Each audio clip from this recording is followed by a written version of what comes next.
வணக்க நண்பர்களே, இந்த வீடியோல நம்ம என்ன செய்தி பார்க்க போறோம்னா, இந்த வீடியோல ஒரு பிரபல நடிகை இறந்து போயிருக்காங்க. அவங்களுடைய மரணம் இப்போது சோசியல் மீடியாவில் வெளியாகி நிறைய திரைப்பிரபலங்கள் மத்தியில அதிர்ச்சியை ஏற்படுத்தியிருக்கிறது. வாங்க அந்த நடிகை யார், அவங்க எதற்காக இறந்து போனாங்க, என்ன காரணம், இப்போது பல்வேறு சந்தேகங்களும் எழும்பியுள்ளது.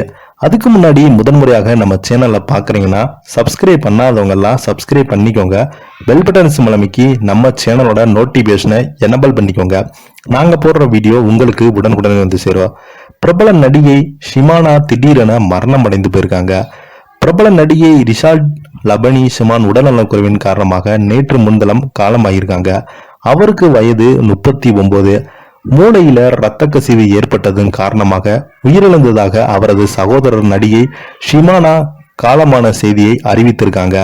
இவங்களுடைய மரணம் அவங்க குடும்பத்திற்கு மிகப்பெரிய ஒரு பேரிழப்பாக இருப்பது என்று தனது இன்ஸ்டாகிராம் பக்கத்துல வெளியிட்டிருக்காங்க. அவங்களுடைய சகோதரர் பிரபல மாடலும் நடிகையுமான ரிஷாடா லபானி ஷிமானா நேற்று முன்தினம் ஜூன் 4 காலமாகி பங்கம்பத் தேக் முஸ்லிம் மருத்துவ பல்கலைக்கழகத்தில் BSMU மூளைச்சாவு காரணமாக காலமானதாக தெரிவிக்கப்பட்டுள்ளது.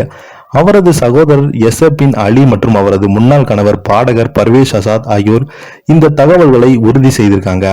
மூளைச்சாவு அடைந்த நிலையில கடந்த 14 நாட்களாக சுயநினைவின்றி இருந்த நடிகை ஷிமானா கடந்த மே மாதம் 21 மருத்துவமனையில அனுமதிக்கப்பட்டிருந்தாங்க.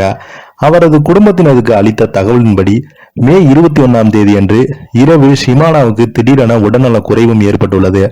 டக்கானாவின் தான்மேண்டியில் உள்ள தனியார் மருத்துவமனையில் கொண்டு செல்லப்பட்டு பின்பு அடுத்த நாளே மேல் சிகிச்சைக்காக தான்மேண்டியில் உள்ள மற்றொரு மருத்துவமனைக்கு மாற்றப்பட்டாங்க. இது அவங்க குடும்பத்தை சேர்ந்தவங்களுக்கு மருத்துவர்கள் அறிவித்திருக்காங்க.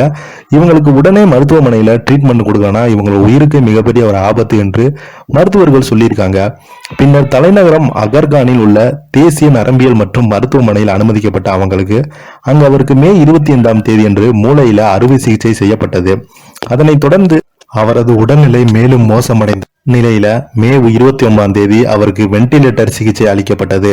நடிகை ரிஷா லபானி ஷிமானி 2006 நட்சத்திரங்கள் நிறைந்த லாக்ஷனல் சூப்பர் ஸ்டோர் போட்டியின் திரையுலகில் நுழைந்தாங்க. அந்த சீசனின் வெற்றியாளராக தேர்ந்தெடுக்கப்பட்டாங்க. அது மட்டும் இல்லாமல் அவர் நடித்திருந்த தர்ஷினி டீப் திரைப்படம் ரசிகரிடையே பெரிதும் கொண்டாடப்பட்டது. விமான தொலைக்காட்சி தொடர்களில் விளம்பரங்கள் மற்றும் திரைப்படங்கள்ல தொடர்ந்து நடித்து வந்தாங்க. கடந்த 2014 பிரபல பாடகர் பர்வேஷ் சாதத்தை திருமணம் செய்து கொண்ட ஷிமானா 2016 கர்ப்பமடைந்த நிலையில திரைத்துறையில் இருந்து சிறிது காலம் ஒதுங்கியிருந்தாங்க. இறுதியில் இந்த ஜோடி விவகாரத்து பெற்று பின்பு 2019 இரண்டாவது முறையாக திருமணம் செய்து கொண்ட நிலையில கடந்த ஆண்டு மீண்டும் திரையுலகுக்கு நுழைந்தாங்க. இதை பத்தி நீங்க என்னன்னு கீழே உள்ள கமெண்ட் பாக்ஸ்ல மறக்காம பதிவு விடுங்க. இந்த நடிகைக்கு நிறைய பேர் பாத்தீங்கன்னா இரங்கல் தெரிவிச்சுட்டு வராங்க. நீங்களே இரங்கல் தெரிவிக்கணும்னா கீழே உள்ள கமெண்ட் பாக்ஸ்ல மறக்காம பதிவு விடுங்க. நன்றி.